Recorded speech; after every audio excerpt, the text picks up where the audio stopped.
Thank you for listening to or watching the Upland Downunder Podcast. Tonight's show is recording live on Wednesday, the 20th of September at 7:30 p.m. AEST. On tonight's show, we're going to catch up on some crypto and Upland market news, of course, and then dive headfirst into some general Upland news, including checking in on the September neighborhood ratings collection battle. The Tokyo City Hall is under construction. The upcoming Stock Car Pro Series bundle sale is happening at 2 a.m. tomorrow morning, my time or our time. What else have we got? The Totem Reveal Chapter 2. That looks pretty cool. We'll also have a segment from Swali about treasure hunting. And tonight's main topic will be all about getting prepared for crate season 2023. Are you ready to grumble? I am. We've also got some additional Web3 and Meatsuitaverse news to cover, a QIPS on user-generated content manufacturing, and of course, I'll be outlining a new weekly contest challenge for the MBA server. All that more on this, the Upland Downunder Podcast. If you're wondering how you can take part in the live recordings of this podcast, well, you have to be in the MBA server.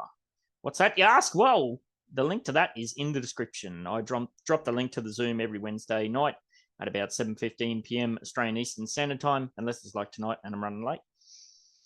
So if you're interested, jump on in. So let's check out the Breaking Badly news and see what's currently happening in some of the crypto and Upland markets, and kind of fair bit happening, not much happening all at the same time. It's a bit all over the shop. Let me just move Zoomy out the road. So what do we got? Global crypto market cap still just refuses to go under the 1 trillion. So my bank account size, bit of relief. So I'm not going to start dollar cost averaging. It's actually up 3.7%. Bitcoin dominance is also up a smidge, was 49.1%, now 49.2%. Interesting, that's not really reflected in the coins though. Bitcoin, well, it is up at 4.3%, 27,000, but everything else is up too, except for Avalanche, AVAX, and the ones I cover.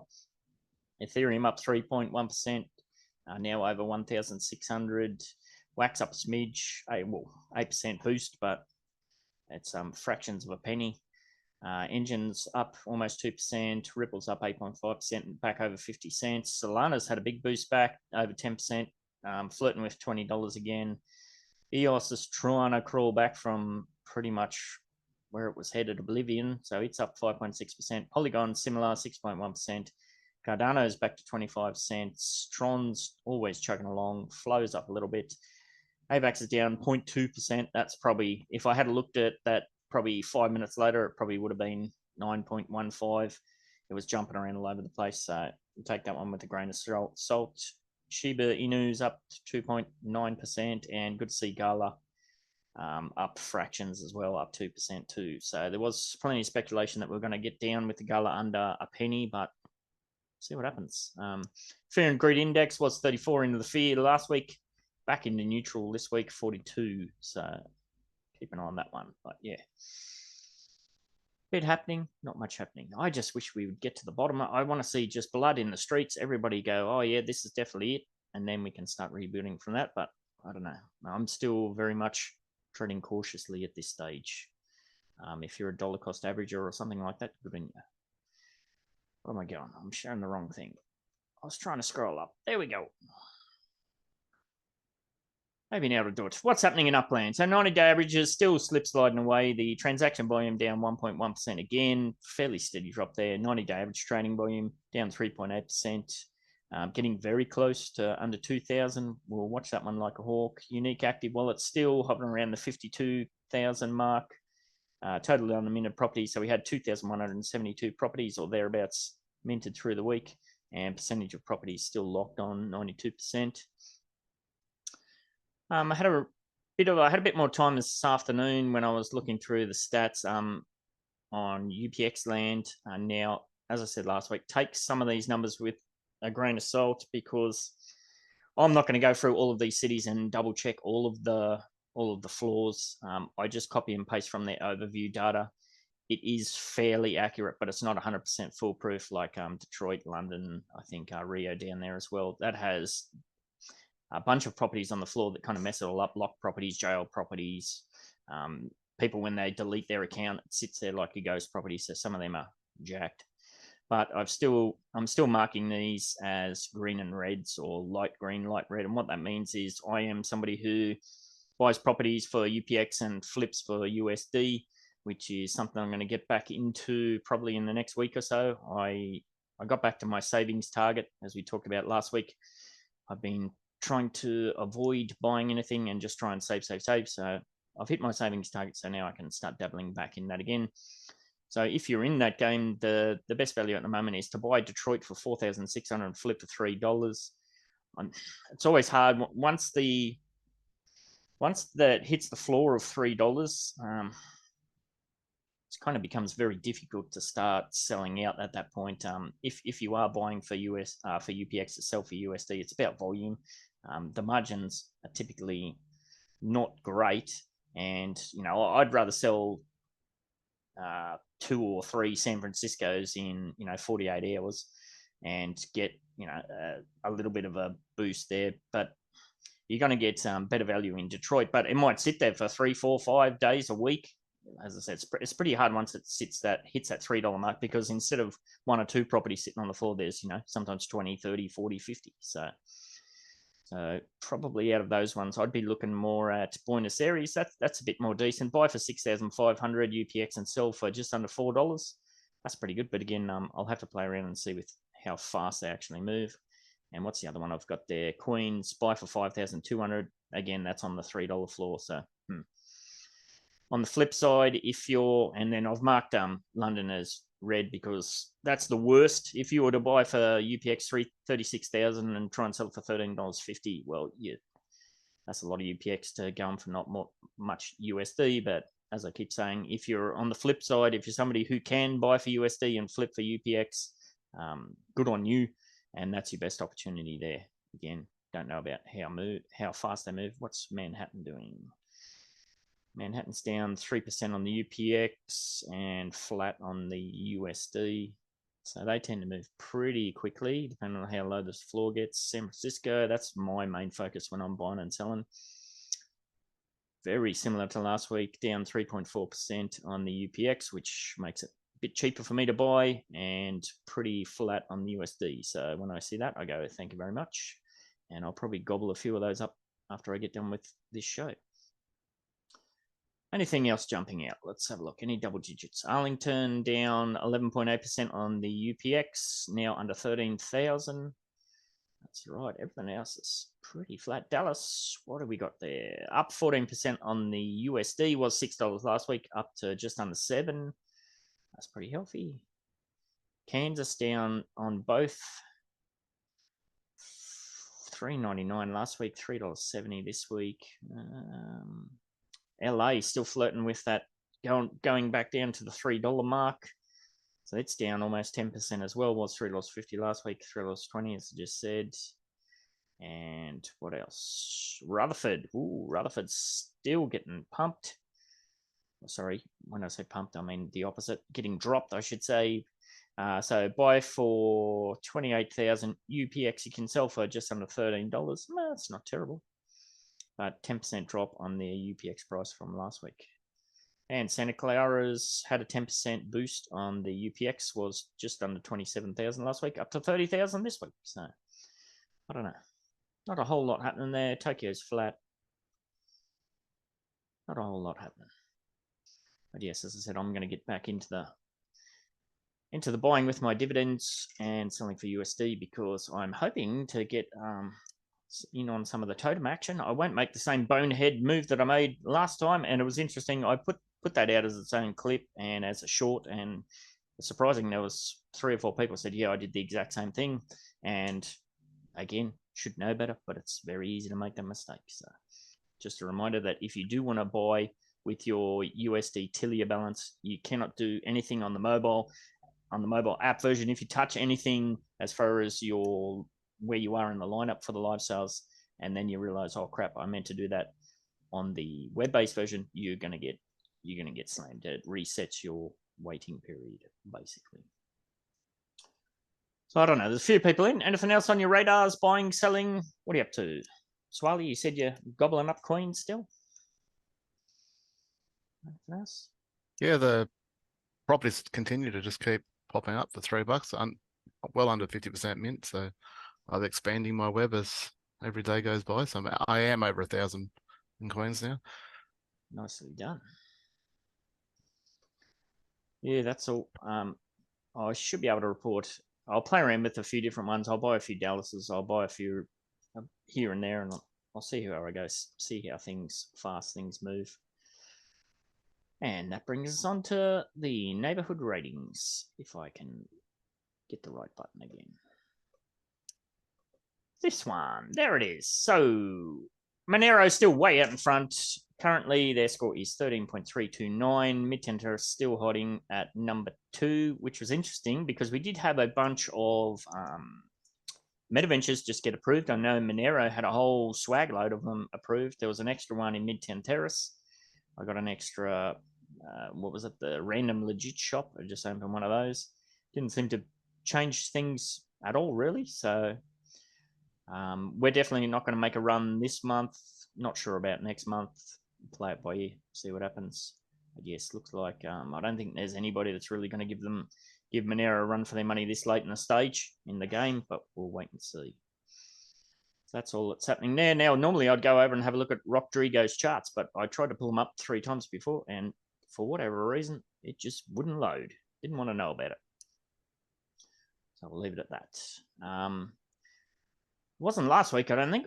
It was it a couple of weeks ago? I said, oh, have a look at this property. I think there might be something happening here in Tokyo with the City Hall. And, well, what do you know? Through the week, we did have a look at this mammoth thing here. So this is the Tokyo City Hall property. As I said, it's just outside of the Shibuya City line. So this is actually in Shinjuku. And yes, City Hall is underway. It is a monstrous big bloody thing and just an absolute crap ton of spark hours to go on this one. So I don't know, if you're one of those people that have spare spark just sitting around doing nothing, maybe you could jump on and help out, because I'm ready to go, raring to go to apply for another Metaventure in Tokyo. And nobody can do that, of course, until this one's built. So I don't know. What do you think about the size on this one, Lily? You're somebody who has a very cool, very tall structure, UGC structure in the game. What do you think about the size of this bloody thing? I think it's huge. But honestly, did they do something to the zoom level? Because I noticed that I'm zooming into the apartment buildings now when I zoom in on a property. It's going inside the apartment. So I don't know what's happening. Oh, you mean like if I got to do it with my fingers. If you zoom here, you're going through the building. Yeah. So it's inside my view range now, whereas you could always see the roof before. Wild. Oh, my lappy doesn't like it when I do that. I noticed it in Tokyo, so maybe it's just Tokyo. But Tokyo's low to the ground, so I don't know why. I'm gonna X out of there before my lappy wigs out. Yeah, it's interesting. It is a bit unfair though that they've got a building that's so big after what they did to the last lot of entries when they hit the game. Yes. Now I did. I actually through the week I started construction on. Is it called a Lily Tower? Is that what they're called? Yes. Yeah. So I started another Lily Tower in the financial district of San Francisco. I've got 4 big properties there, and I have a Lily Tower on one of them. And I thought, oh well, I've have a bit of spare spark kicking around, and I decided to put another one up. But the footprint, I thought they fixed up the footprint on that. It's still just ridiculous. It's obnoxiously bad. Yeah. So of the 4, massive properties I have in the financial district, I can only put them up on 2 of them, which really sucks. It does, yeah. I bought a property that should definitely have taken it before it came out. And unless you were there when it got released within the first hour, then you couldn't build it with that size. You've never been given any explanation as to why? Nope, other than they won't be changing it. Wow. That doesn't make any sense. I mean, if you go and have a look at the Tokyo City Hall building, like for how tall that is, like if the justification was, okay, if you're going to have a really tall structure, well, the footprint needs to be somehow equated to that. Well, go and have a look at Tokyo City Hall one. That doesn't make any sense at all. It pretty much takes up the entire footprint of the property. So Yeah, see, in my head, I already allowed for the footprint to be like almost twice the size. But then it came out and it's 3 times. yeah, I forget. It's the length, isn't it? I don't think it was the width wasn't the problem. It was the length. The width is okay, kind of, but yeah, the length is ridiculously bad. Sucks. Not good. Especially when most of the properties in San Fran, who are big enough to fit it, are dead accounts. Yeah, there is a hell of a lot of dead accounts in San Fran. Yeah, absolutely. So, and they all set them for like 2 to 5 million UPEX and left the game. Yes, I'll just check. Let me see here. Let me just go into San Francisco. And so, yeah, I've got a property that's, I mean, they're not monstrous, but they're definitely like they're full block properties. So this is a property on a full block. It's 237 up squared. The mint price was over $1 million, and yeah, it won't fit on that one. The other one's the same, full block. It's a full block property, 250 up squared, and it can't fit on that one. And as I always say with these things, the kicker is if you go to Street View and you look at it, well, what's on there? A freaking ginormous, monstrous, bloody high-rise building. So, yes, it's not cool. But yes, that looks good. As I said, the Tokyo City Hall building, I speculated that means we're probably going to expand into Shinjuku. Will that come to fruition? Who knows? But apparently it's the same deal in London. Somebody said, oh, it's the same thing in London. The City Hall is not actually in the part that's released. I'm not 100% aware of that myself, but maybe that is the case. Don't know. I have to wait and see. But yes, I'm raring to go to get the Samurai Aquatics showroom open in Tokyo. Although in saying that, the factory in San Francisco for Samurai Aquatics is starting to fill up again, and I just keep looking at it and looking at the amount of decor that's piling up, and just shudder at the thought of having to move every single one of those one at a time. So I've been ignoring it, and it's going to bite me in the ash. So more on that later with what I said about the crate season to come up. So what else is happening this week? Now I mentioned that the the Stock Car Pro Series next series of bundles is kicking off very soon. Originally I was gonna try and get up and have a go at these. I didn't last time, but then I realized by the time I get done with this show and get everything uploaded, it'll probably be about 11 p.m. Go to bed for a 2 a.m. alarm clock, and then have to go back to bed for 6 a.m. alarm clock to go to work. And I was just like, you know what? No, I'm going to sleep through this one. What about you guys? You getting up? Staying up, Lil? Yeah, I'll be working. Yep. I'm not sure I'm going to buy any though, because I'm saving up for a huge property. And if I do that, then it'll put me back another week. Yes. Which my spark will be lazy because a spark finished a property today. Oh, did it? So, yes, you got to have your goals. So what can you actually get? So stock car bundles, it seems to be pretty much the same as the last one they had. There's Essential Bundle, Starter, Pro, and Pass. Now, I think we talked about it last time you were on, Lily, that wouldn't it be great to have a register for all button? I registered for all of them just in case, both the UPX sales and the USD sales, and I think I had to do 27 captures for all of them. That's bloody annoying. So yes, stock car Pro Series cars. Now, if you want to get one of these cars, you have to get one of these pass packs. Some of the lower ones, there is a slightly better chance or a chance to get one of those passes. It's one of those FOMO things. Like, are you going to get invested in this? Are you going to actually do it? If not, why are you buying them? Are you buying to flip them? Probably not a bad idea. But then we do see a lot of cars go for under mint price on the USD side too. So I don't know. The legit side of things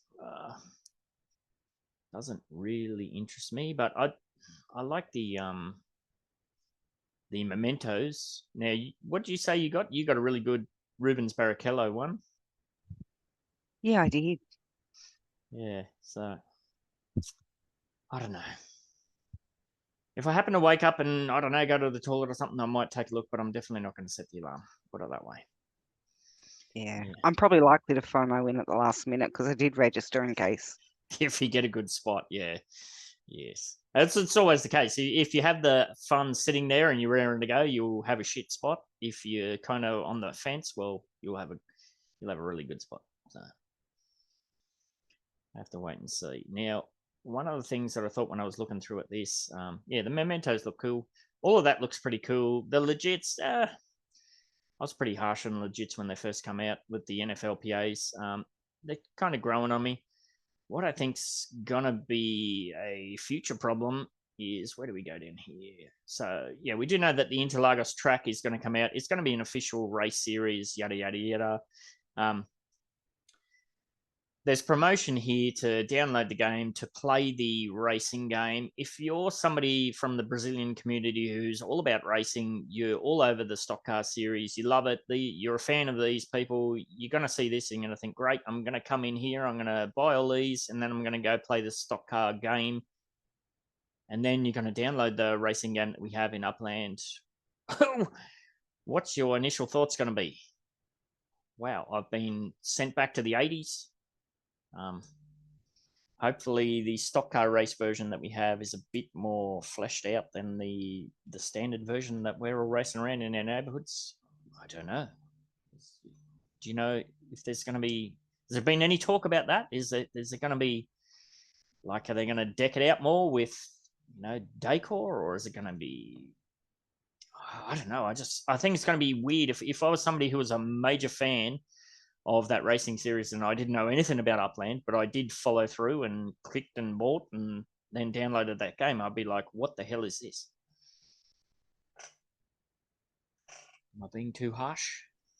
Nothing wrong with 80s games. No, there was nothing wrong with them in the 80s. So, yeah, I don't know. Hopefully that it's it comes out as a bit more updated system. I know that the team behind it's all working hard to try and get something up and running, because there is a lot of metaverse platforms out there. Helix was the one that I blanked on. I knew it started with H last week. The Helix Metaverse, some of the stuff they got going on with cars and whatnot looks just insane. But it goes back to that point you raised too, Lily, about 3D immersive worlds. Like if we don't really have that in Upland, it needs to be a kick-ass 2D, but we're halfway between both. We're not doing 2D really well, and we're definitely not doing 3D really well. So, yes, a little bit concerned. Yeah, I think we have a long way to go, but we're not in their brains. We don't know what they're really going for, so we're just chugging along and seeing what we get. Absolutely. Can only play with the cards we're dealt, as they say. All right, now something that I will try and go all in on, of course, is the Totem Reveal Chapter 2. Now, these look pretty cool. Last time we had dragonflies and a palm tree. This time around for Chapter 2, we've got a wolf and toucan. And the wolves, well, I reckon they look pretty damn good. Even the toucans look pretty good. So, calling all Uplanders, prepare yourselves for another adventure. Miles and Gaia are about to embark on the next expedition into the echoes of darkness. During this journey, they will uncover the secrets leading to the reveal of the next 2 totem life forms. Yada, yada, yada. So, how to acquire totems. I think we're all over that by now, aren't we? Toucan and wolf. Yes, they look pretty cool.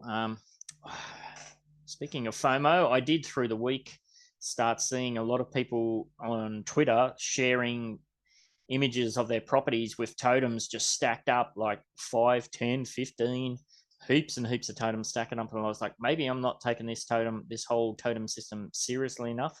So I did have a bit of a look on the secondary markets. And of course, it's where are the best bargains at? It's at USD. The UPX prices, geez, they're triple or more. So that kind of, I just went, no, I'll just be patient and see how I go with these next ones. But If you're somebody that's been gobble them up, I think that's going to serve you well. See how we go. So I don't think there was any, there's no actual date shared, is there? No. So when is it going to happen? Don't know. In The timer did reset. Timer did reset. Did it? Yeah. Yeah. All right. So it's one of those things where save your pennies, flip your properties, get some USD to cover both sides, and first and foremost, make sure once the opportunity comes, make sure you register for it. What do you think? All in on these wolves, toucans? I definitely like it. I'm sure want toucan. Yep.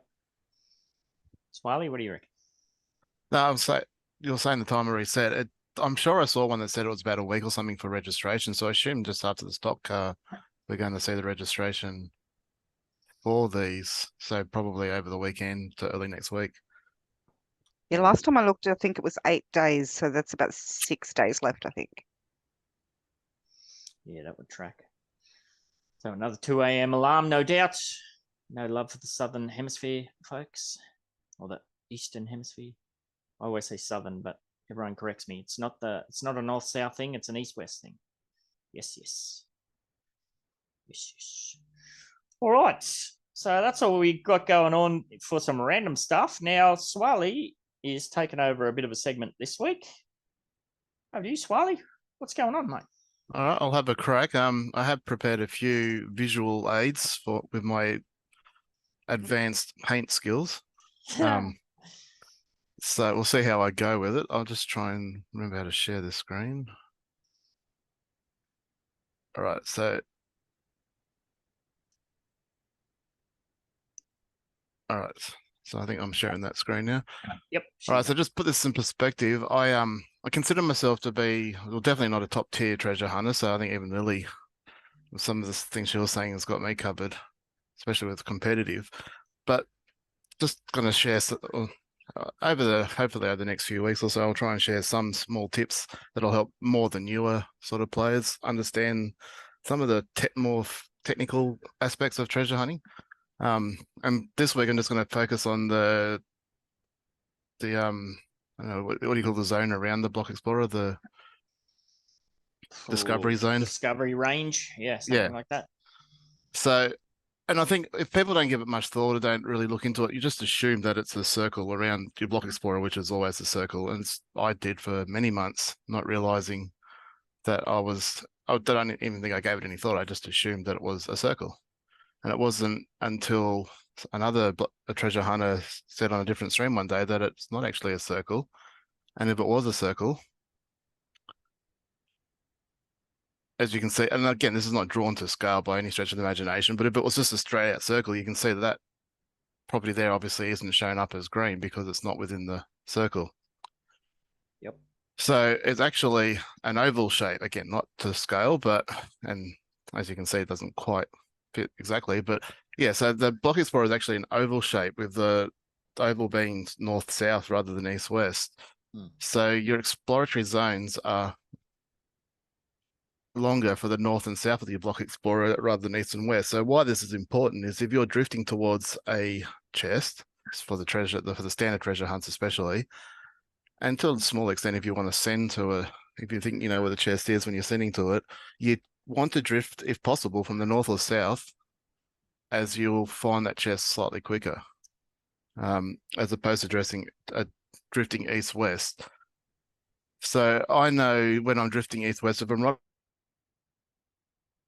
1.5 minutes to drift to a chest, and usually I'm too impatient to wait that long, but that'll be up slightly less for the north-south.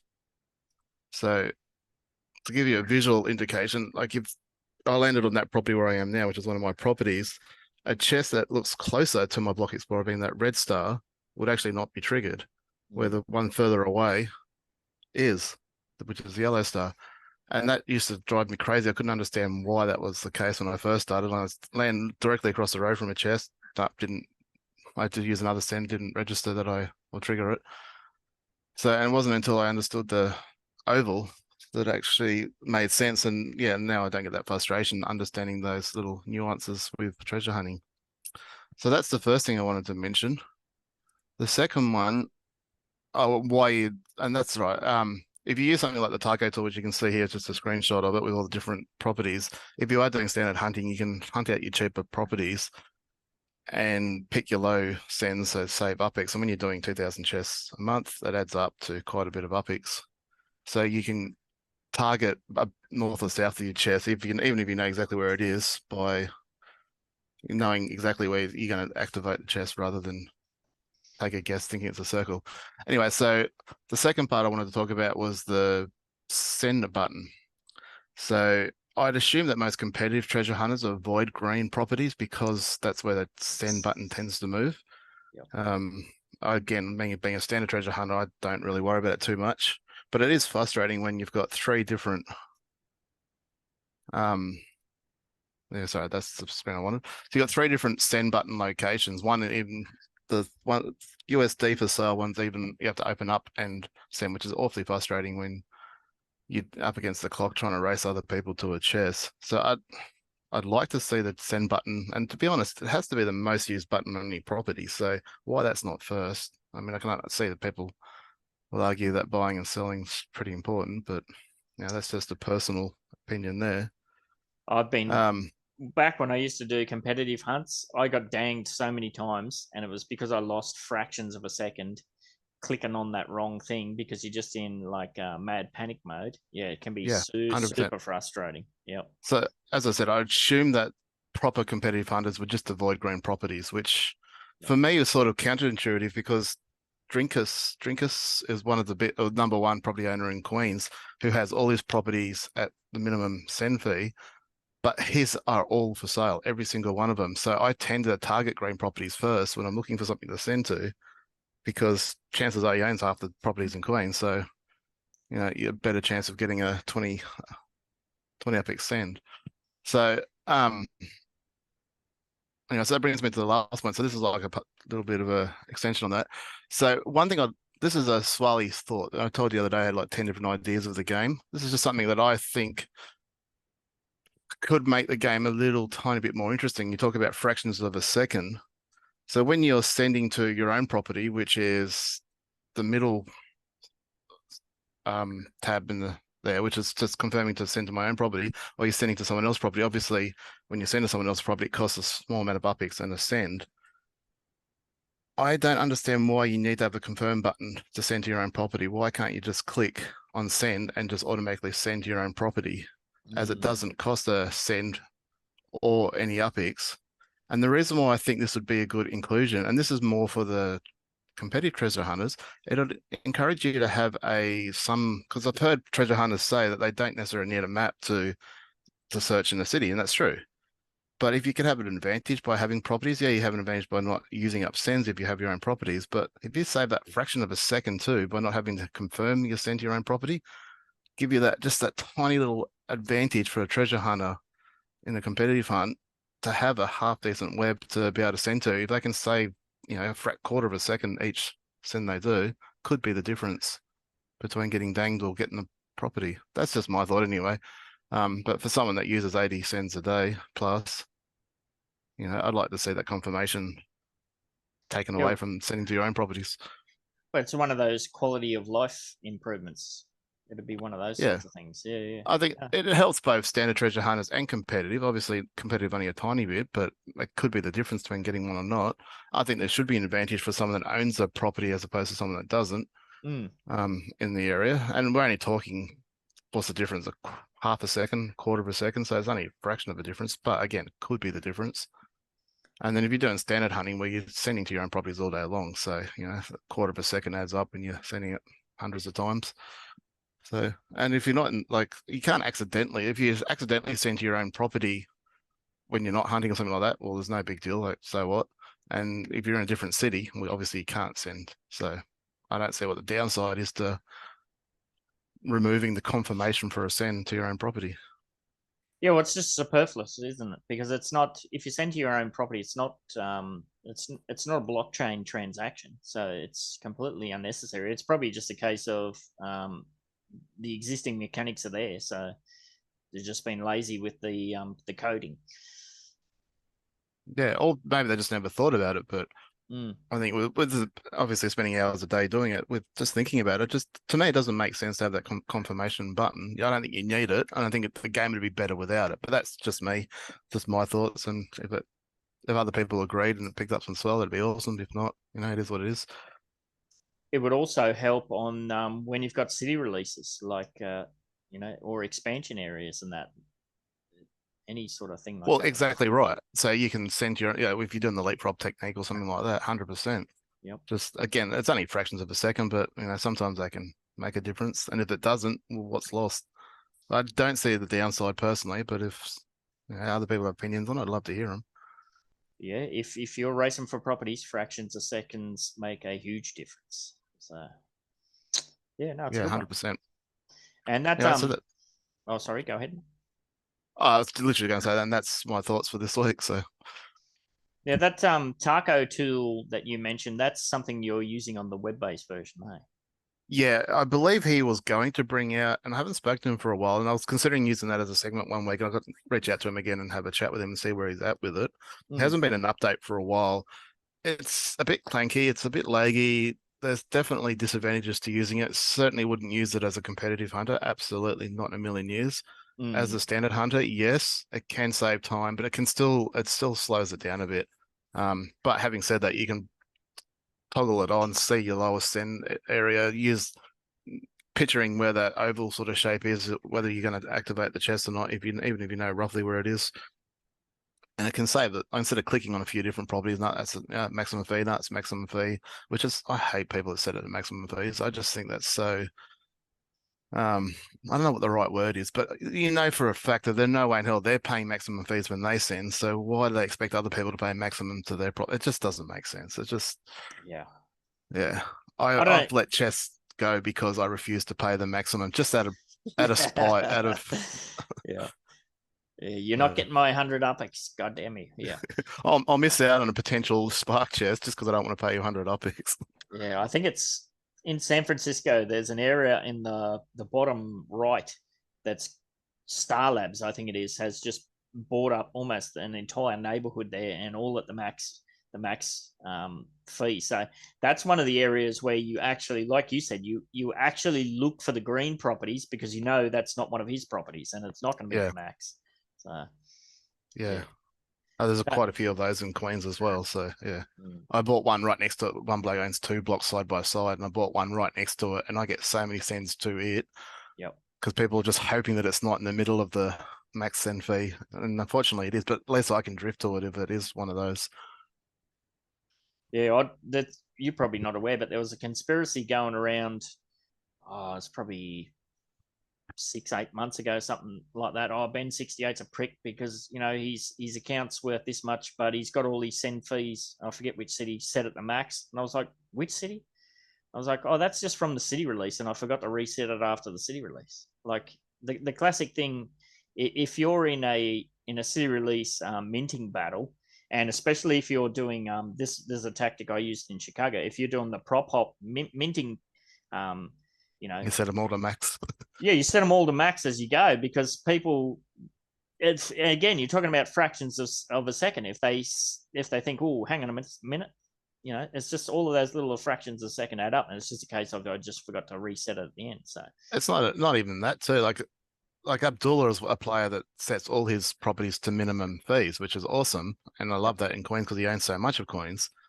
But he or one of his cronies has since gone in and bought up a whole heap of other properties, including in Fresh Meadows, which is part of the Uplandia game.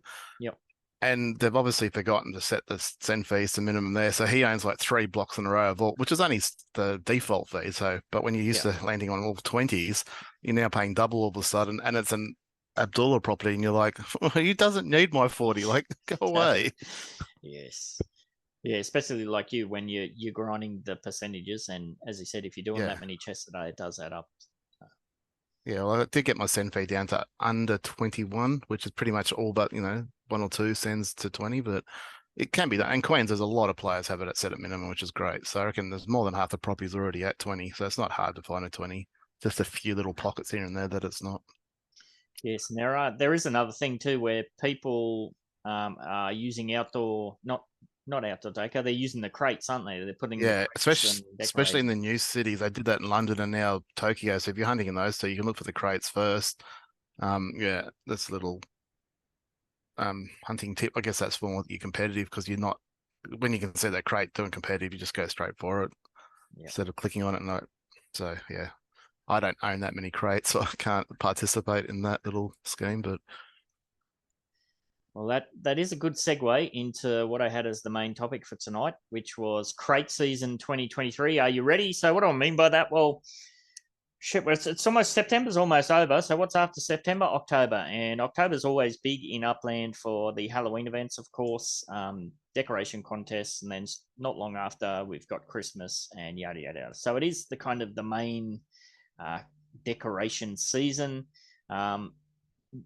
This is the first year, I believe, where we're at this end of the year and this season, and this is the first time that the crates have been a factor. Because correct me if I'm wrong, but I think crates came in might have been February or March of this year, so they weren't a thing for last year.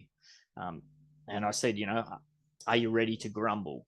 So what do I mean by that? Well, good mate Umbrella Boy through the week, he was sharing a tweet, or he's retweeting a tweet from the Creedmoor Hub gang. So we've got a tweet here: Creedmoor Hub, Upland. Halloween is coming in Upland. Have you joined Creedmoor Hub yet? Come to Bellarose, Queens, and welcome to the asylum. It's always awesome. Creedmoor does, epic decorations there. Same for Midtown Terrace. We were always decorating the hell out of that. I'm somebody who's spent, untold millions of UpX buying up decorations to decorate Midtown Terrace for, Halloween, Genesis Week, Christmas, all of this sort of stuff. I do have properties in Creedmoor. Last year I did decorate them all, of course, and Umbrella Boys kind of mentioned that as well. Last Halloween, the amount of decorations in Creedmoor broke the game and caused white fleeing crash chaos. Absolutely. We've seen that in Portage Park with the different events, especially Christmas time. And of course, that always happens Midtown Terrace as well, because you've got so much property development and so many decorations in a small area. Now, I replied to this tweet down here. The whole crate situation has made getting involved in these sorts of things another manual grind, PITA, pain in the ass. There needs to be much more advanced and automated system rather than having to move each individual crate. It's not very advanced Web3. It's back to horse and carts. I've had a good little whine there. Why is it a problem? Well, now, if you want to decorate your properties, you have to physically, one at a time, move a crate over to that property to be able to decorate that property. If you're somebody who, like I just have had a structure ornament MetaVenture approved, I've got all of mine on one property, getting ready to put them all up for sale. I'd have to delist them all, move them all around. I've got over 300 properties in Midtown Terrace. Every year prior, I've just decorated the hell out of it. Midtown Terrace is going to be nothing this year, because I sure as hell aren't going to sit there moving 300 something crates. I probably will move one or two to help in Creedmoor, but yeah, I don't think it's going to be the same. I don't know. Do you love moving crates? Are you all about that? What are you doing? You going to get involved? My crates are already on the properties that they decorate. You're good to go? I'm good to go. Yep. Yeah. What about you, Swally? I only have 3 crates, and I don't think only one's Halloween, so I should be right. But if they're already on the property, does that mean it automatically just appears when the season starts? No, you have to manually. You still have to fit it, yeah. Yeah, you have to put I it can on. see why. Yeah, this is where I feel a little bit bad, because when these sales come around, I usually buy one maybe, but I don't get into it too much. Being a much smaller account, I'm more about trying to focus and grow and build properties and try and grow my account rather than spend it on stuff that doesn't return a yield. I don't flip anything. I don't sell anything that I buy. Yes. So, yeah, well, that's one extreme. Like I said, I'm somebody who's gone all in. The UNICEF winter ornament sales, I went gangbusters on that to decorate Midtown Terrace, as I said. Halloween, Christmas, everything. So I've got over, maybe close to 400 crates.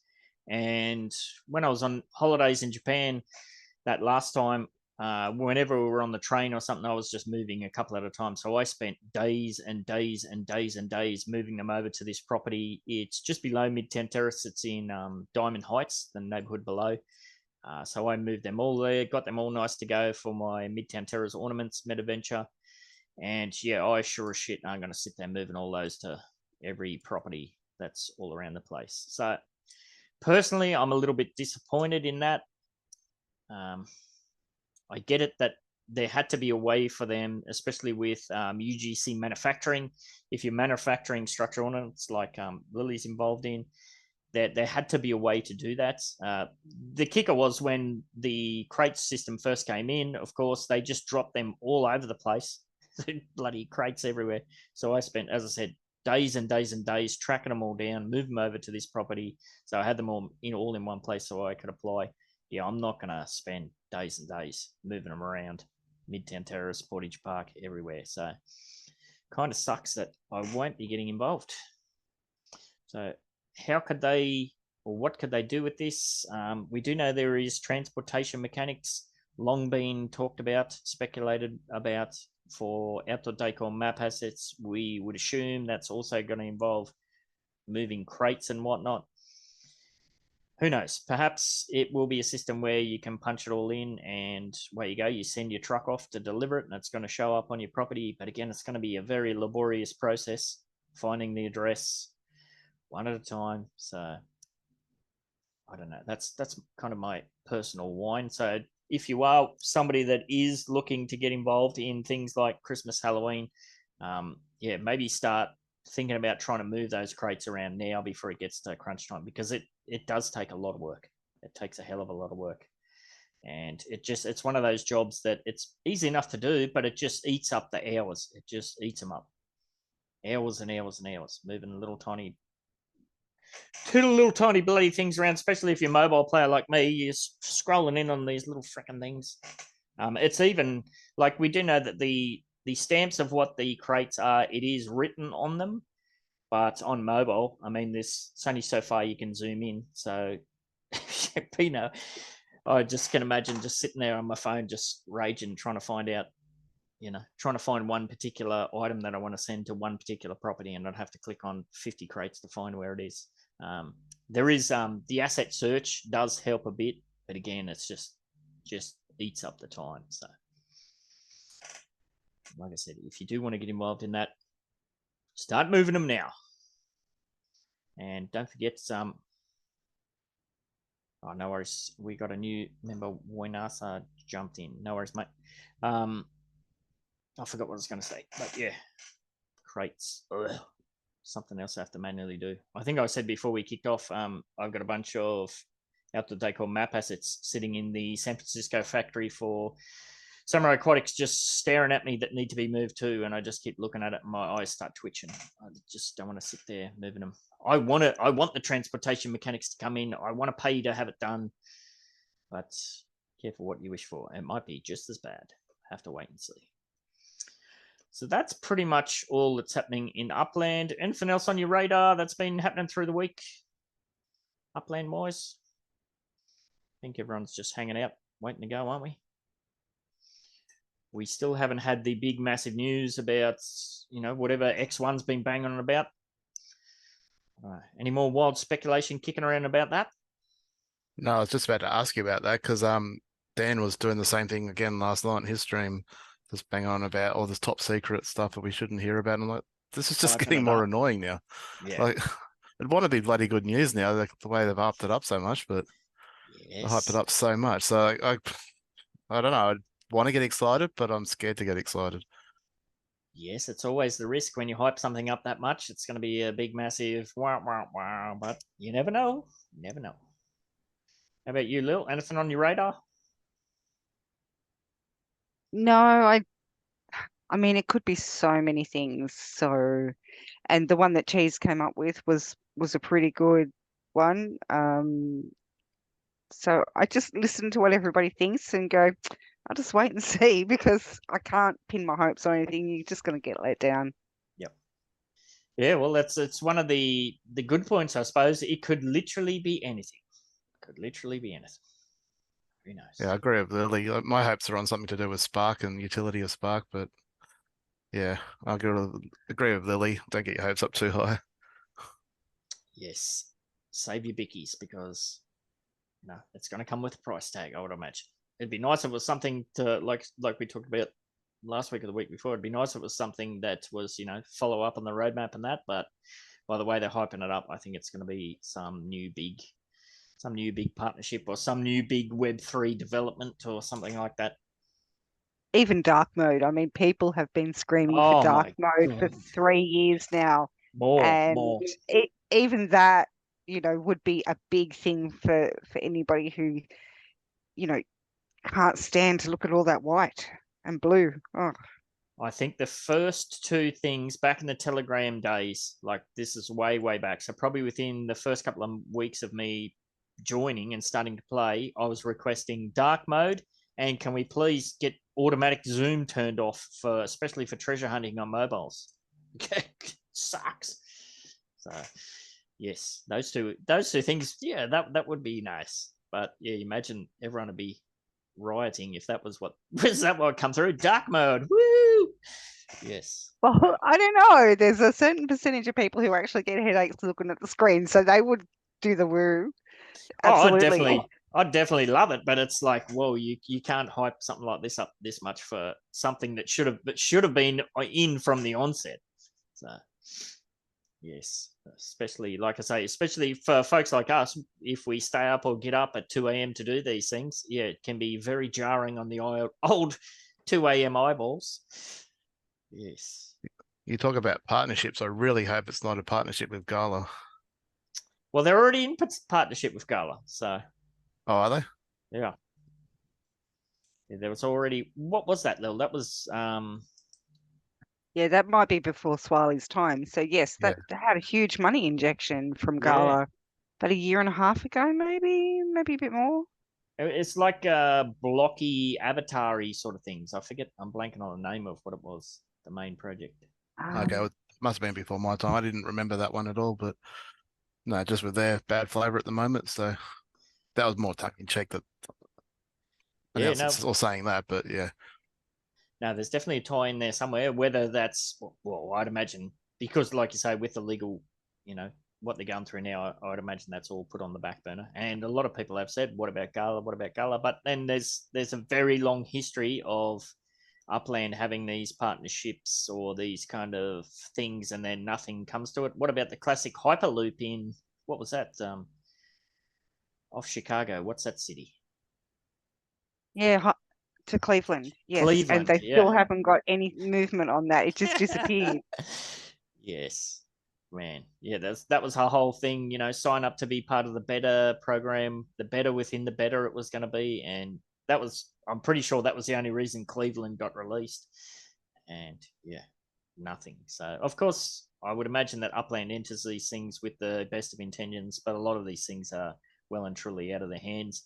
And we talked about last week that Upland is a Web3 company that's trying to survive in the bear market too, and a lot of the projects they're associated with, partnership with, they'll be in the same boat, and not all of them are going to survive. So, yes. All right. Now, speaking of Web3, we're going to have a look at. I managed to find a couple of pretty interesting articles this week. I'm not going to spend too much time on any one of them. We'll just kind of run through them quickly. So what's happening in the wider Web3 sector? Well, what do you know? Walmart is going to revolutionize retail with expansive commercial strategy in the metaverse. So this is cool. Obviously, companies don't get much bigger than Walmart. Walmart's not a thing down here, of course, but things that happen in Walmart are probably going to spread to Kmart and Target and all of the rest of them. It's usually the case with these things. So what is this all about? Walmart, the world's largest retailer by revenue, announced today it is experimenting with new ways to connect its customers physically and virtual shopping experiences in the metaverse. Blah, blah, blah, blah, blah. The company says that it's aggressively pursuing opportunities in virtual worlds that connect to commerce at its stores and vice versa. Now, this is the point that we've been talking about for a very long time. For example, customers can now buy some of the same items for their physical house that they can buy for their virtual house in House Flip, which is a mobile game that lets players renovate and sell virtual homes. Customers can also buy virtual clothing items based on Walmart fashion brand Scoop in Zeppito, a mobile virtual world that lets players create and customize their avatars. So things like this is, you're going to go and buy your shoes in, your in real life shoes. It's going to have a QR code. Well, you can wear those same NFT based shoes on your 3D avatar in whatever metaverse you're in, blah, blah, blah, or vice versa. If you buy an NFT, then perhaps that's going to give you some, token, voucher, or whatever to go into the actual in real life store and get some sort of kickback from that as well. So that definitely appears that this is what this is all about.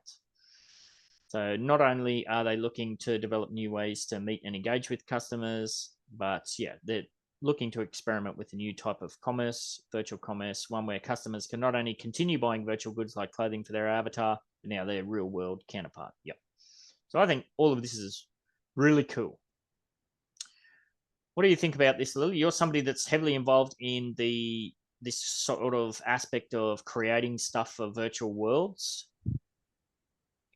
Yeah, I really like it. I think it's good, but on the other hand, as a person who I don't shop, so if I want something, I just make it myself, except for clothing. I do go and buy clothing, but not a lot of it. I don't get changed very often. Would it tempt you, like if you could go to Kmart, and you could buy whatever it was, and there was some kind of virtual, twinning of that item, would that tempt you to get out and shop more, or vice versa? Well, it'd have to be something that I actually wear. So, I do have a lot of clothing that is similar to something I would wear in real life. But then I have a lot of fantasy clothing too that I would never wear in real life. Yep. Yes. So I think for us oldies, in air quotes, probably not a huge thing. But if you're talking about the younger generations, the kids that's all over Roblox and all that, that are heavily engaged with these, Fortnite, yada, yada, yada, you talk about any of that sort of stuff, this is going to be absolutely monumental. So, I think this is really cool. So what does it say here? We're not trying to replace or isolate the reality with virtual, but rather connect it and make it better for the customer. Yeah, I think that's awesome. So yes, interesting to see. Like I said, companies don't get much bigger than Walmart, so that's pretty cool. And if they're going to go ahead and do something like this, well, then many other of the big, massive commercial retailers will follow suit. So that's cool. In other news, now, the headline here is Chinese government looks to establish metaverse industry standards. So what do I care about this? Well, it's kind of interesting because if we go back to Upland, well, we know that Upland's heavily involved in trying to establish metaverse industry standards. They've done this with what I've got here, which is their Open Metaverse Alliance for Web3 called OMA3. This is exactly what this is. There's a whole bunch of metaverses getting together to try and find, similarities or create different rules or things that are going to transfer across them all. So it's interesting that China's just going it alone. What does it say? Yeah, OMA3 intends to join the recently announced Metaverse Standards Forum to participate and contribute to the general standardization work of this broader group, as well as other standard groups that are working on relevant topics for the metaverse. China's just going alone though, which, China is pumping bazillions into all of this sort of stuff. There is the kind of greasy digital currency, social credit scores part of it. But yes, it's kind of cool that they are trying to find some kind of standards.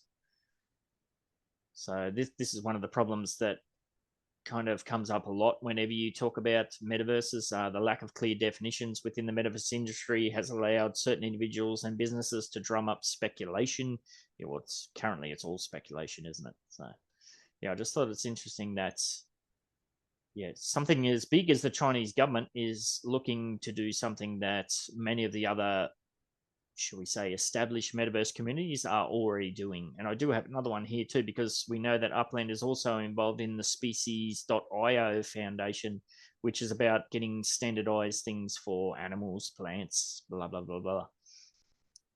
So there you go. I wonder, maybe that big September news, maybe it's got something to do with this. Who knows? Now that we've got more with the totems, different animals coming in, maybe pets coming into Upland. Who knows? The mind boggles. Yeah, I have so many pets in Second Life that they're still in crates, not being birthed.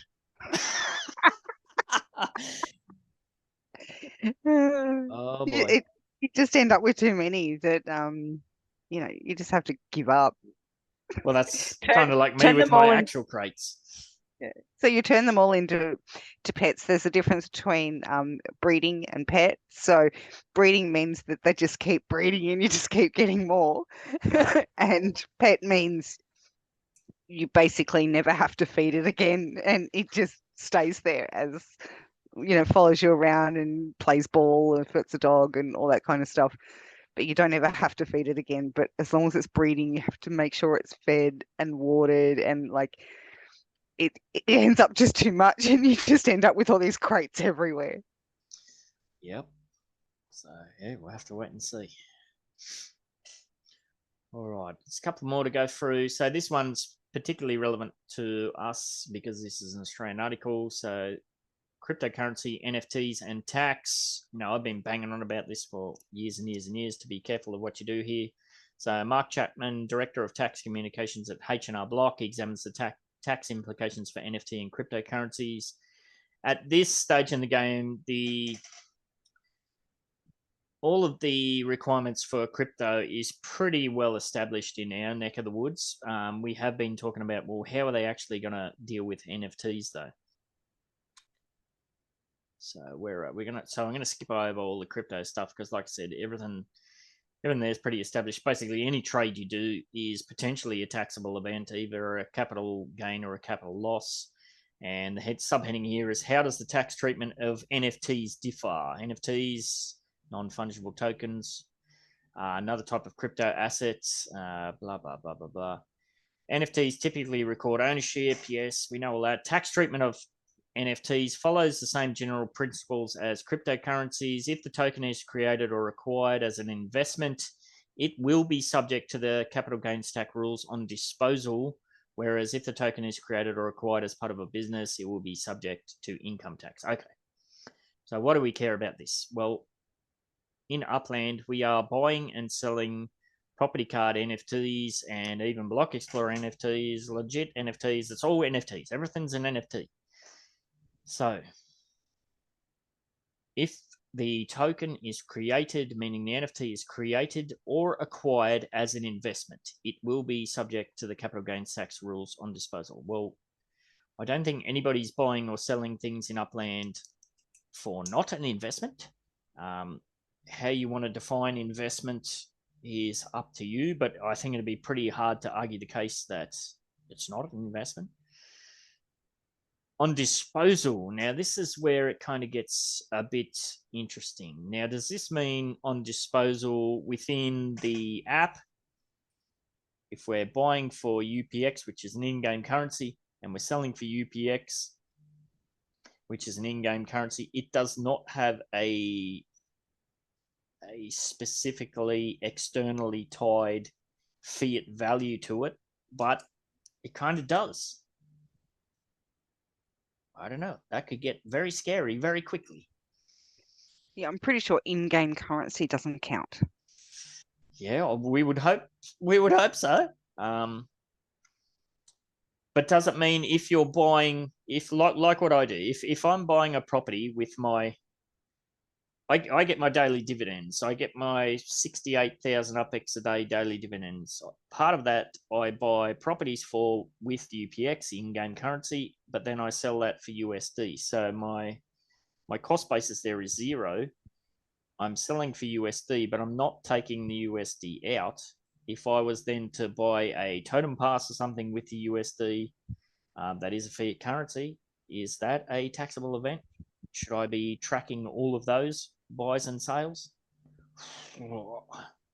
That's a maybe. Yeah, that is a big Yeah, maybe. that's a bit iffy. Yeah. It's really, really. I mean, before you would say until it comes out of the game, it's not real, even if it's in USD. But it Yeah. is an iffy place to be. It is very iffy. Yeah, I have been proceeding with the cases. I'm not going to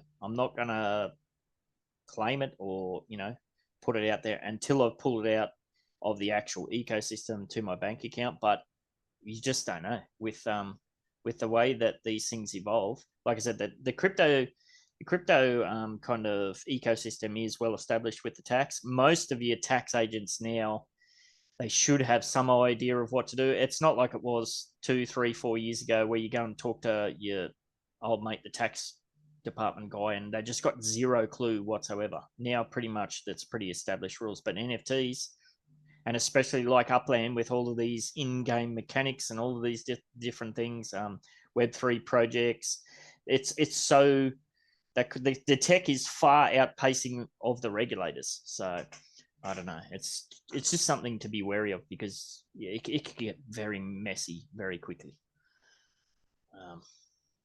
There's all these people that they rent their Spark out and they buy and sell burner properties in USD to pay for that. It is an in-game thing. It's a service you're paying in-game, but there is a transaction there. I don't know. Yeah, imagine handing your records from the blockchain, printing them out and taking them off to your tax office and say, this code means this, this code means this code means this. Can you figure it out for me? Yeah, wow. You say, imagine that if you're not a treasure hunter. Imagine if you were a treasure hunter. Yeah. Yeah, it's just a wow moment. There are a lot of very smart people out there. I'm sure somebody in the community would create a third-party tool that could do all that for you, but then you'd still have to. It's USD. Now, I got trapped with this with crypto, based on the wrong advice that the ATO gave me, and then imagine trying to go back and dealing with potentially thousands of transactions that happened in USD, but then you got to work out the AUD, the Australian dollar equivalent at that time, at that conversion rate. Oh man, I shudder just thinking about it. So no, that's very, very scary. I think it's this. It has a couple of examples here that's more like the classic Ethereum-based NFTs where you buy an Ethereum thing on OpenSea for such and such a price. You buy it for 0.5 Ethereum and you sell it for 10 Ethereum or whatever that might be. That's fair enough. That's very easy to track and pretty easy to get the Australian dollar equivalent on that sort of stuff too. But when you're talking about these gamified systems, yeah, wow, oh wow. So yeah, it doesn't go into a whole lot of details there. Yeah, just proceed with course and like I said the last time we were kind of talking about tax up to, just make sure at the very least, if you are pulling out any USD, that you track all of that at the time of pulling that out. Track how much, because there are fees involved there in the game. So track how much you pulled out in Upland money, track how much it is in Tilia money, track how much it is in PayPal money, track how much it is for the switch over to AUD after you've paid all the fees and whatnot. That should be the very bare minimum that you can do or that you should do. Not that that's financial advice.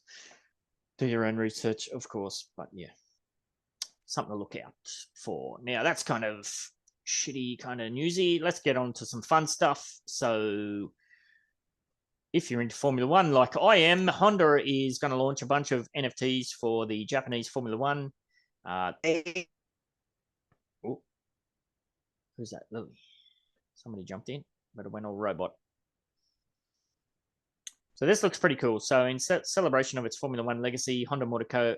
motor company plans to distribute special edition NFTs to fans during upcoming races in Japan. So it seems like you have to be there. So it's like a POAP, proof of attendance. So according to a recent Animoca Brands announcement, that's nice that there's a tie in there. The Formula One, Honda and Red Bull welcome event in Tokyo on September 20. Honda will distribute, that's today, Honda will distribute limited edition NFTs to all attendees. Fans must enter a lottery to purchase event tickets to be eligible for the exclusive digital collectibles. Honda partnered with Animoca Brands Japan. Honda, Animoca, Formula One, Upland. Come on. That's something I'd FOMO into. So that's cool. What else does it say? As Honda Formula One chapter ends, the company embraces Web3 tech. Yet Formula One, there's a whole bunch of Formula One teams that are sponsored by crypto companies. There has been Mercedes has done a hell of a lot of stuff in the NFT space, famously with FTX. Of course, that didn't work out very well. But yes, a lot of these Formula One teams are getting involved in Web3 and NFTs. And if you're somebody who watched the One and Chi show back in the day, you would have seen me constantly going on about, don't forget to go and get your McLaren collectibles. I've been collecting mine at every race. We just had the Singapore Grand Prix, of course. Now, these are free, these ones. All you have to do is go over to collectibles.mclaren.com. And during the race weekend, at any stage during the race weekend, it's pretty easy to do. You can sign in with your Google account, and it automatically creates you a wallet, and you can just claim them. Not these ones. I purchased these as packs, but that Singapore one, and then a whole bunch of all of the other races too. These were all for free. And if you are somebody who can collect all of those, you do go in the running for various prizes and this, that, and the other thing. So there are lots and lots of different projects out there that you can get involved in. I would expect maybe you're not a fan of Formula One. Maybe you're a fan of, I don't know, American football or something. This is where it's all headed. All of these kind of big major sports teams, whether it be the UFC or any of that sort of stuff, I think it's all going to head this way. I don't know. I'm a motor racing fan. I know Lily's a bit of a motor racing fan. Is there any other sports or things you'd love to get some NFTs for? Swally, what are you all into? To be honest, not really. I used to be into obviously NRL, but no, I'm not all that. I'm more into this sort of Upland thing, which is the play to earn type game. So that's where my focus is. So I am involved in other platforms like this with NFTs, but yeah, the collection ones, not so much. Yeah, it goes back to, like, I'm sure you were saying back in the day, you'd get your little packet with the bubble gum in it. You get your 5 or 6 cards, whether it be cricket cards, football cards, or whatever. I think it's just going to be the future extension of all that sort of system. Yeah, I agree, and I can see that happening with the NRL, something like that. But I just remember being a kid and having that. You'd have it in a folder and you'd swap, and like I don't get it at the moment, but I'm sure it will take off. Well, wasn't it the case with some of those things? Once you had the full set, or you could get the proper folder for it, the official folder, this, that, and the other thing. I know, what is it? Woolworths does that, or Coles with some of those bloody collectibles things they do every year. Drives me nuts. I still have a tub in my garage full of football cards from when I was a kid, and I don't know what to do with them. I've sort of got online, like this is from the 90s, early 90s, and I've got online to see if they're worth anything. And as far as I can tell, they're not. And there's a couple of years I got the full set there, and I'm like, and even a few signed ones, but I don't think there's any value there. But again, Australia's only a small market compared to the world, which obviously Formula One is a much bigger market. Look, had I learned about it early on with you, I probably would have gone along and collected them all because they were free, but only because they were free. And who knows what that would have led to, but yeah, I think it's one of those things again where it's probably the system's not going to be designed for us oldies. I'm using that word again, but it's probably more for the kids these days. Like I know even my 2 sons and even my daughter now, they can get different things on Roblox, and it's all about if you get so many of these things, you get a different badge or something that you can use on your avatar. And it was kind of the same when I went to Universal Studios Japan, the whole Mario world there. You buy this special band, and you do all these little challenges, and you just get it's like a little collector card that you can show people, hey, look what I got. This kind of comes back to almost POAP sort of thing. So yeah, I don't think it's necessarily for us, but it's something that's going to be pretty big in the future, I would imagine. Yeah, especially if they develop utility. You talked about winning prizes if you get the whole collection. So I guess there is an argument that I could go and buy what I've missed so far and then collect the rest or something. But yeah, I think I'm just a bit late on that one. But as I said, I truly believe that the future is play to earn, and people will have a full-time job playing games. I think in the next decade or so, that's definitely where the future is going. And I think this is just the start of it. Yeah, I guess it depends a lot on if secondary markets established. Like I could easily foresee in the future, like maybe it's a football team or whatever, and if you collect all of those cards, the virtual NFT cards, however you do in say Roblox or whatever, well maybe you unlock some kind of shirt, a team shirt that you could use on your avatar. Well, if there's a secondary market that you can then go and sell that to other people who maybe missed out, or like even if you just had some of the cards and like you just said there, maybe you're missing 2 or 3 if you could sell those. Yeah, it's going to be very interesting where it all heads. All right, so that's Web3 news. So we're going to click on some Meatsuitaverse news, as I call it. Something different this week. I just thought I'd click on and see what are some of the main headlines. So what's making news in Australia? No question, AI is here to stay in education, but more research is needed, university bodies say. I work in education, and I keep banging on about that. AI has completely changed how I interact on a daily sort of basis with some of the stuff I do. So yeah, it's interesting. I don't know how. I'm glad I finished all my university before ChatGPT came around, because that would be very hard to resist diving right into that kind of system. So that's what's happening in Australia. That stuck out. What's happening in New Zealand? Headline in New Zealand: Singapore Airlines offers 2,000 refund to couple seated beside snorting, farting dog. A Kiwi couple who found themselves seated next to a flatulent dog in the premium economy cabin of a Singapore Airlines flight have finally been offered a refund. Good on ya. And what's been happening in Japan? Unfortunately, 2 dead, 3 injured after steel beams fall at a Tokyo construction site. Oh, youch. Yes, the in real life version of construction is a lot more dangerous than the metaverse version. That is for sure. All right. Now, last week I thought, all right, we're at that end of that and it's time to wrap up. But I remembered this week that we've got a few extra things to do. So this week's QIPS, if you don't know what QIPS are, QIPS stand for questions, insights, provocations, and statements that we can dive into on this show.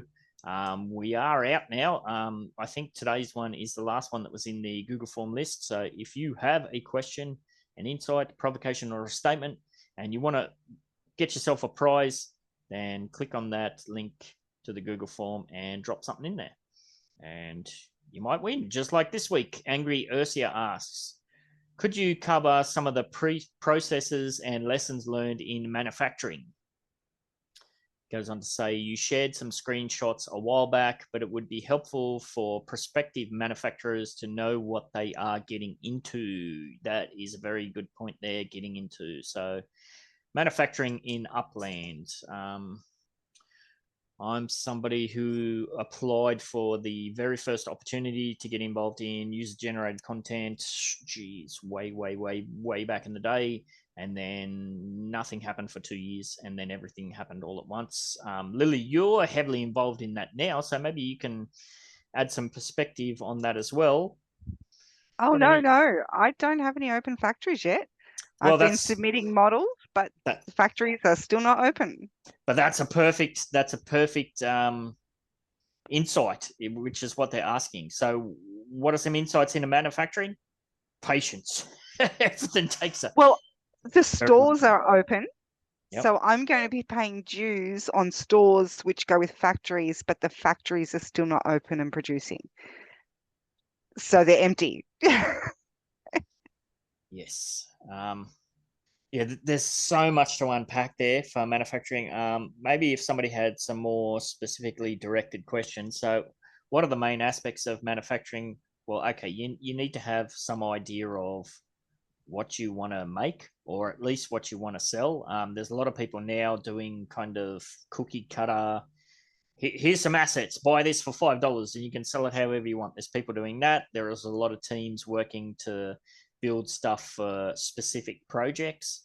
Um, there's places like Samurai Aquatics where we kind of just tend to build what we're interested in. So there's many different opportunities there. You can go to places like Fiverr and pay for 3D content as well for your designs. I personally wouldn't recommend that process because the submission process is pretty. It's not as easy as it sounds. Like the requirements for it are ever changing. So I know that the way that I submitted our designs way back in the day is definitely not the same as they are now. And in fact, we have had some designs that were submitted under the old system. And I've got a couple of emails recently saying, "How, hey, this is all ready to go, but can you run it through the new system?" And now what was perfectly okay for the old system is not perfectly okay for the new system. And poor old DTech is pretty much having to redo several of these things from scratch again. So, yeah, you need to have some idea of what you want to make. There's a lot involved in working out your schemas. Like, you have to tell Upland, if you want to make chairs, you need to tell them pretty much every iteration of chair you want to make to the best of your ability, what colors you want to do, what sizes, what designs. You need to be able to have at least a plan for that all up front. And then, of course, you need to work out what pricing you're going to do. And that's just for the design process. Like, if you're somebody who's not a 3D designer, you're going to have to work with other people. So that opens up the whole drama of, dealing with other people's schedules. Some people come into projects with the best of intentions, but then, of course, in real life, intervenes, and people can't do what they signed up to do, or it becomes challenging. So there's that whole thing. So that's just the manufacturing part. So even then, you got to have, if you're a UGC content creator that's going to be creating and selling, you need to have a property that's big enough to hold a factory that can produce these things. I shared I should have got it ready for this actually, because I knew it was coming on. I believe I tweeted it, or I might have shared it in the MVA server. I'm seeing, the more and more I look around, I'm seeing factories on properties where the factory or the showroom takes up the entire footprint of the property. I'm like, what are you doing? You're not going to be able to make or sell anything. You need an actual footprint on there that has space left for inventory. So I just see a whole bunch of people getting wrecked there. Another aspect is I still seeing people putting small factories on properties that are clearly big enough to put a medium or even a large factory. And some people say, well, it's because I don't have much spark, but you should always be planning for expanding. If you're building a small factory, I believe the maximum spark to put on a small factory is 2 spark. And when we were first able to manufacture things, that's all we could build was a small factory. So I'd build a small factory, and then we could only use 2 spark, and we couldn't make anything. It was like 2 items every week or something ridiculous. So we upgraded to a medium factory as soon as we could. And then just after we finished the medium factory, what do you know? There's a large factory. So that was a whole thing. If your property can fit a large factory or a medium factory and still have a decent area, I think you should at least have at least half of the property be free and available to store stock on, because like I said, moving stock is currently a pain in the ass. And if you don't have any room, well, you're not going to be able to churn your inventory over. So yeah, you got to have a big enough property, as I said, for a factory and a showroom. It takes a crap ton of spark hours just to build those. And then, of course, you got to have spark to run them. Minimum spark, correct me if I'm wrong, UGC now, is it at 5 spark minimum? Am I right in thinking that? Yeah, they want you to have 5 when you apply. Yeah, that's a chunk of change unless you're going to grind it out. That's, $2.5 grand, something like that. That's a lot of money if you're going to buy it from scratch. So, yeah, there's a lot to take into consideration there. I get DMs constantly. Hey, I've got this factory in Bakersfield. Do you want to buy it? I'm like, no. Like, well, nobody wants to buy my factory. Like, well, why did you build a factory? If you have no intention of doing anything with factories, I think you're just crazy to build one because the supply of factories is just outrageous at the moment. So yes, so you need to have the properties, of course. You need to have a plan. You need to have Spark, and then you just need a big, massive bag of patience because the process as far as submitting designs, you get the automated email. Yeah, that's all good. It's all good to go. In my case, it took years. Now it's taking months and months and months. You have items waiting to be, like, they've been approved and they're in the system, but they're not yet ready for the factories. Lily? Not approved. Not approved. Submitted. Yep. And yeah, the factory's already been 4 months, so I stopped waiting and just started submitting models. Yeah. So it's long just time in ago. limbo. Just in limbo. Yeah. Yeah. And the kicker is too, like, we have in the past, we've worked together as a team, we've created these, we've sent them to Upland. In the old system, they've been approved, and because we're in the beta, it was only of the 10 beta participants that were in the original outdoor decor, there was probably only 5 of those that were still active in much of any capacity. So it was very personalized, kind of backwards and forwards. So Jennifer at the time would say, hey, this is what your assets are going to look like in game. Is that okay to proceed? And we're like, whoa, the scale on those is way off. So we pulled back and got those all fixed up. I know Los Montanos has been impacted with scaling on some of his items. I would hope under this new system that's all been rectified. Although no, that did happen to DTEC with one of his buildings. That's not technically manufacturing, though, is it? Because that was a building, but his building got squashed, and the door was like a gnome-sized door compared to the apartment door. So yeah, it's still very much an evolving process, but you need a whole bunch of patience, and then you don't actually get told. Previously we haven't been told in some cases that, okay, your item is now ready to be manufactured. It's in your factory's inventory list. I've just been scrolling through randomly and thought, oh, what do you know? It's here, ready. It's ready to go. So, yes. I don't know. Is there anything else I'm missing there? Is there any other Early questions? on, I did have some models early on that were approved and then unapproved under the original system. Yes. Is that the ones where it was the stone garden where it was like a big massive thing cut into 4 sections? Yes. Yeah. Into 4 sections that would all fit on the back of a truck. Yes. And that was, well, we were told you can't manufacture anything that can't be moved.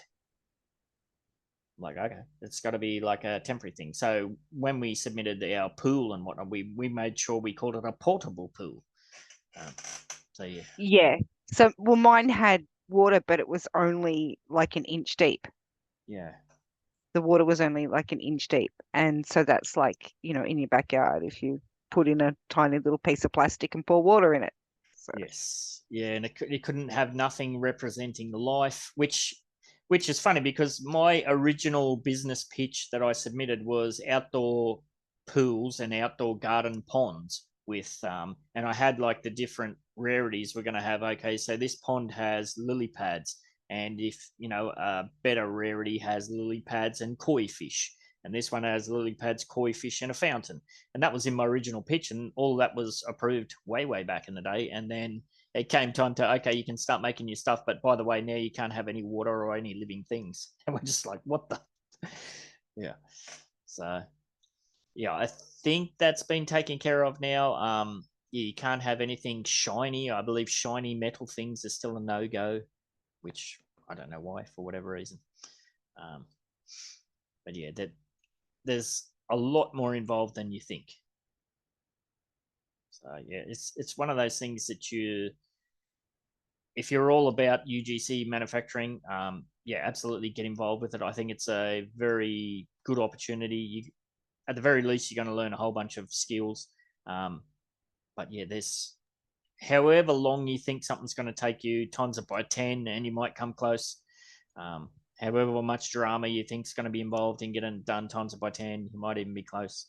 It takes a hell of a lot. Yeah, I'm just sticking to the submit what I actually want, and if anybody else buys it, fine. But as long as I've got it, even if I make 250 of them and I own all 250, I'll be okay with that. Yeah. Yeah, we talked about it back in the day too when we first started getting our items ready. Like you just said, we wanted to make stuff that we wanted to have. We knew that there was going to be waves of competition, not just from the UGC community, but we fully expect that, in the future, there's going to be partnerships signed with, not necessarily big furniture manufacturers, IKEA or whatever, but something like that, where you're going to have kind of cookie cutter decor or map assets out there. I think that's still going to be the case. So yeah, you got to be happy with what you do. A lot of the stuff that I see being sold about the place just seems like has no real purpose. It's just like, hey, you can make this stuff. Yeah, but why? So yeah, I think that's a good point. So it just goes back to what I said, have a plan. Well, what do you actually want to do? Find your niche. Maybe you're all about, I don't know, gnomes or something. I don't know. Bird baths or something. Who knows? Possibilities are endless. But if you start at what Lily just said there, what do you actually want on your property? I think that's a pretty good place to start.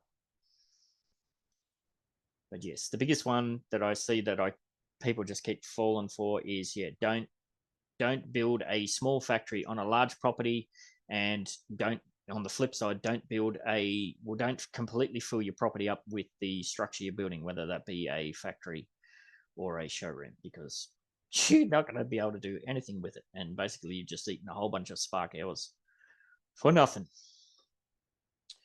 All right, so thank you for that, Angry Ursia. I hope there was a bit of ranting and raving there. I hope we covered some of the things. Like I said, if there's some specific information you want about some specific aspects of manufacturing, please let me know and we'll follow up. Angry Ursia's grabbed himself 5,000 UPX. Other than that, we're going to try and wrap this up. Last week's challenge was to get yourself into the NBA server and let us know what your tips and tricks were for saving or conserving your UPX balance. And the price is going to be 5,000 UPX after fees. So let me exit of a few of these, and the wheel's still up. You beauty. That always helps when that doesn't reload. Let's give away 5,000 UPX. Let's see who's going to win. Oh, Swally's just missed it, I think. Caesar's grabbed it again. Congratulations, Caesar. Now, I should be able to go over and we'll see what Caesar said there. Where is he? There he is. Caesar. Caesar says, I rarely spending UPX on already existing cities, buying properties from the secondary market for dollars, then the yield and treasure hunt profit is saved up for new cities. I think Caesar might have been drunk when he wrote that. I rarely spend UPX on already existing cities. Okay, I see what he means there. So he doesn't buy on the secondary markets, buying properties from the secondary market for dollars. Yes, under mint, I would imagine he says, and then the yield and treasure hunt profit is saved. Yeah, for new city releases. Okay, so he's all about the flippage. Very good.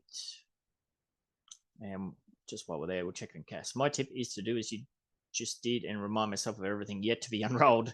Yeah, thank you for reminding me that Halloween is the time that I want UPX stashed away. Yeah, absolutely.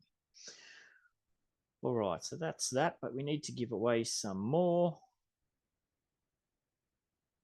Oh, pardon me. Let's give away another prize. So who did we have in the chat today? We had Swally. We had Maui. We had Laban. Who else did I write down? Swally, Maui, Laban, Lily. Lily. And new person, Woinasa. I probably spelled that wrong. And I'm going to do the same as I did last week. I'll put myself in there. Ooh, that's not Ben 68. And if it lands on that, I'll double the prize. I'll roll it again, double the prize. One more. So I'll do that while we're here. Another 5,000. Oh, and I got a 5,000 for Angry Ursia too before I forget.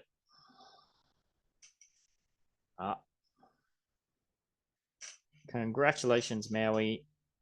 5,000 on the way for you as well. Not doubled up this week.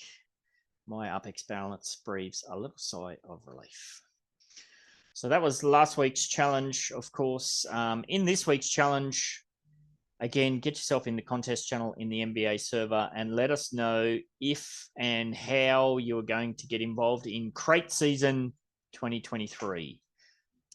If and how you're going to get involved in Crate Season 2023. If you're not going to get involved, of course, you can just put that in there too, and you'll go in the rise or in the running for the prize on next week's wheel.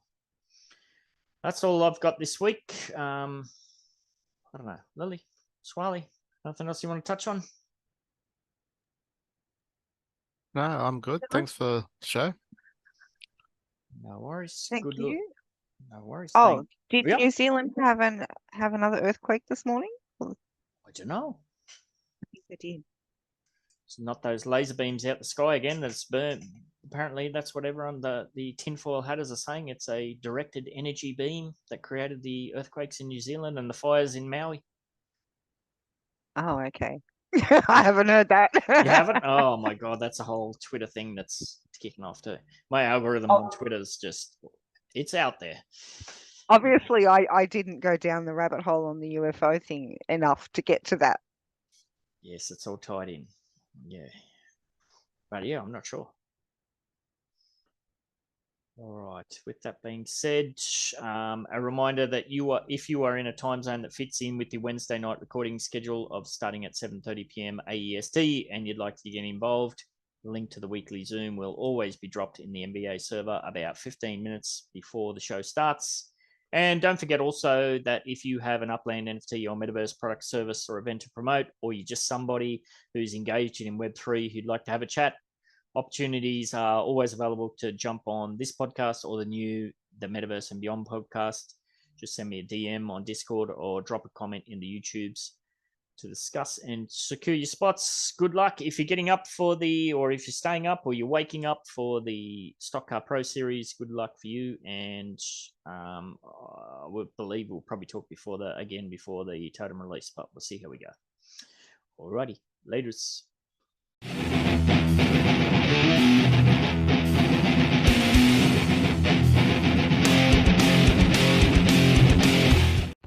This Meditainment production is brought to you today by the Samurai Aquatics and Decor Metaventure. Scan that QR code or click that link in the description and dive yourself headfirst into the Samurai Aquatics Discord server to pleasure your peepers on our current and future range of outdoor decor.